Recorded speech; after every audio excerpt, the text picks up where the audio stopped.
ici, nous avons fait 5000 et puis après, nous avons fait un autre pack pour mettre encore 3000. Ici, nous avons fait 10 000 escargots. Donc, 10 000 escargots, donc des géniteurs qui vont nous donner des bébés. Voilà. Donc, ici, avant, on faisait de la pisciculture, nous avons des étangs.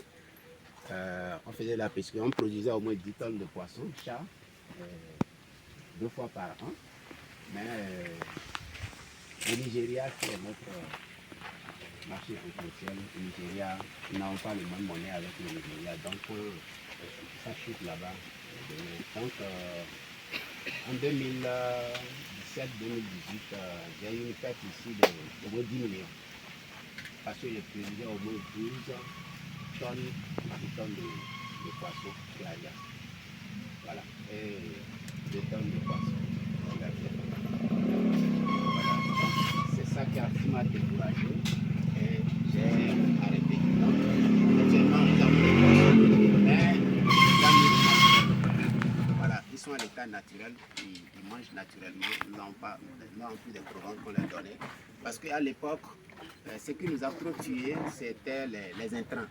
Le Bénin ne produisait pas l'intrant, donc les intrants qu'on donnait aux poissons venaient de la France. Disons la nourriture qu'on donnait, ou soit ça venait du Ghana.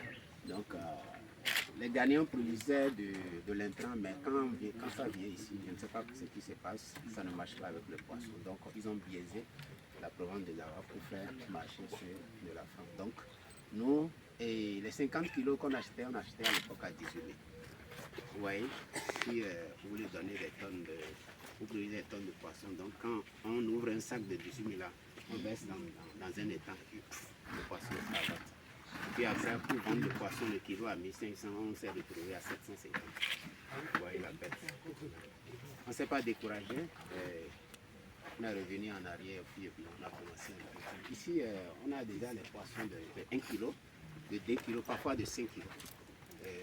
Un poisson. Oui, un poisson.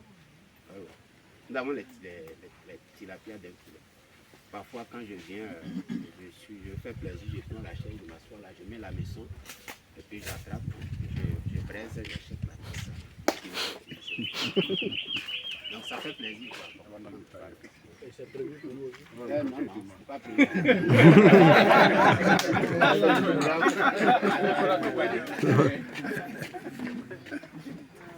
C'est pas prévu, donc voilà un peu ça. Et la nourriture, c'est l'élevage, l'agriculture, c'est ça qui nourrit l'homme actuellement.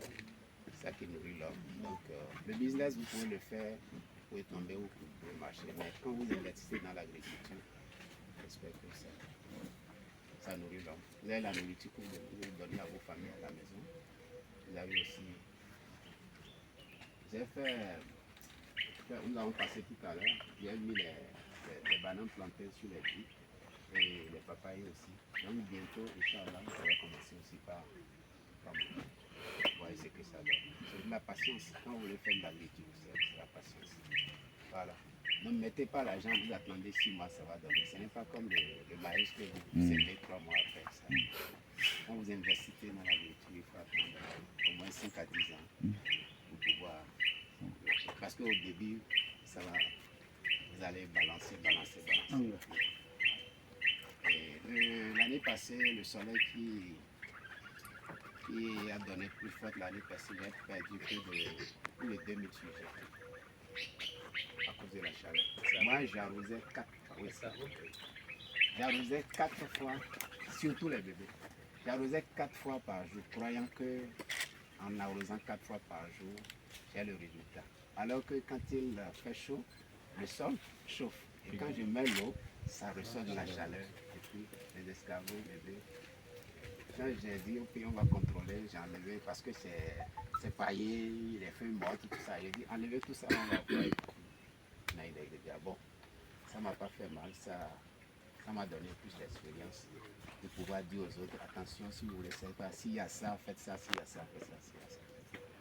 Voilà un peu.